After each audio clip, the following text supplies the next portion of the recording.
Time for the 49ers Rush podcast. Back to our offensive line and the right guard. It seems to be kind of channeled out to where you're going to have Spencer Burford starting. Poe, I don't know. Another name that you got to talk about is Nick Sakil, the other rookie, fifth-round rookie out of Fordham, who I'm very, very high on. He's been taking all the backup snaps at left guard. Could he be that swing guard guy? Now, he hasn't gotten reps at right guard yet, but I think that could change. I think that's something that definitely could change. Now, let's transition to the left guard spot. The one that we thought was fulfilled last year in the draft in the second round with Aaron Banks. We never saw it last year. But again, the 49ers are telling us something. When the exact same player has taken all of the first team reps at the same position throughout the entirety of training camp, that is a very clear message.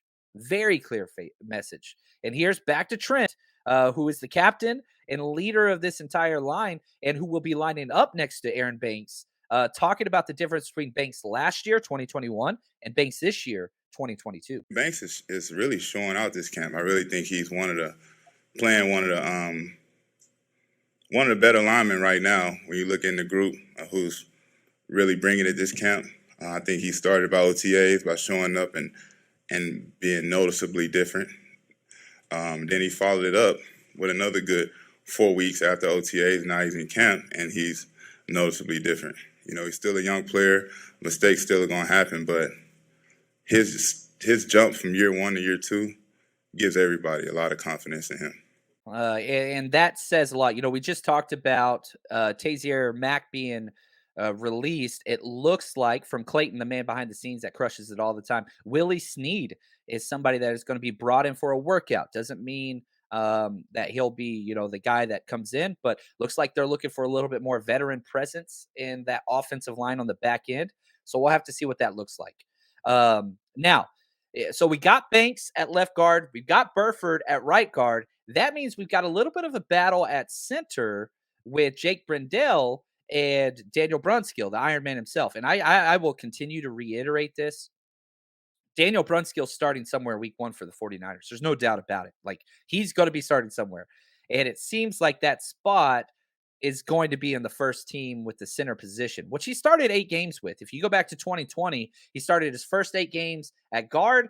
At guard. Then he moved 8 games to center. Then in 2021, he moved right back to right guard.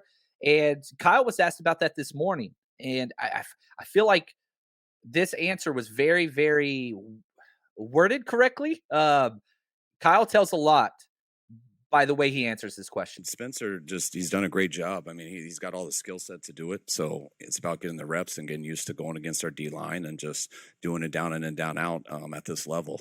But he's got the ability to do it at a high level. When you talk about Brunskill, Brunskill's been there for the last couple of years. We know what Dan can do. Everyone's got to prove themselves, definitely, but getting Dan a ton of reps isn't always going to help him. He needs to get to the season healthy as good as he can, and we also want to make sure he's getting more reps at center because that's what he's had less of in the past couple of years. We know what he can do, and so if worst comes to worst, we can move him there. But again, it's all about getting your best 5, right? And right here, Kali, Brunny wasn't good at center in 2020. You're not wrong. I will also argue Brunskill hasn't been great at guard either. Now, and again, it depends on what you evaluate. Kyle Shanahan evaluates run game first, pass game second. That is the most important thing. And so how is he going to get his run game to what he wants? Jake Brendel, he's incredible. And I'm not trying to, athleticism-wise, I'm not trying to knock him. But again, I truly do believe the best 5 is with Brunskill at center. The best depth is with Brunskill at center. Because if you rotate, let's say you put Brunskill at right guard and Brendel gets hurt at center. Now you got to change 2 positions. Continuity on the offensive line is very, very important. I don't like that. I don't like that at all. But you could say retroactively, same thing. Let's say Brunskill starting center, Burford starting right guard. Burford gets hurt. Now you move Brunskill to right guard, bring in Brendel. You're changing 2 positions as well. So I get that argument as well. He's had some bad shotgun snaps already in training camp. Yeah, he hasn't played there in a year. And I think that's a big reason why the emphasis has been on getting Brunskill work at center in training camp. Um, yeah, bad snaps, that's a rough one, man. If you've got the bad snaps and they continue to be an issue, that's something you got to watch. That's something you got to make sure that you get. And that's why they're doing it now. Maybe Brunskill proves, hey, this ain't the right spot for me. Now the question was asked, okay, well, there's a lot of free agent centers out there. JC Treader, right? Nick Martin. There's guys out there that you could step in. And that was asked of Kyle this morning. What are the possibilities of going out and getting one of these free agent centers to come in and compete? Very good with people in our building. When you talk about a veteran stuff, which everyone does, that just means, yeah, it's always a lot easier when you've seen someone do it for 16 games or 17 games. But no one does do that till you give them the opportunity. We see in practice every day now. We saw it last year that we have guys in our building who are definitely capable of it. Now it's about getting into those games, and we'll try to give them some experience in preseason. But you show it in practice. But our O-line coach says it all the time. You don't know if an O-lineman can play until he gets his ass kicked in a game, because it's going to happen. It's going to happen a lot. And then how do you come back the next week? Are you rattled? Do you kind of hide, or do you rise to the occasion and learn how to deal with it? And that's really, to me, what playing a line is in the NFL. And you don't know that till you give those guys those opportunities. But you got to believe in what the person's made of. And we got the guys athletically, and I also think we got the character in this room to handle those situations.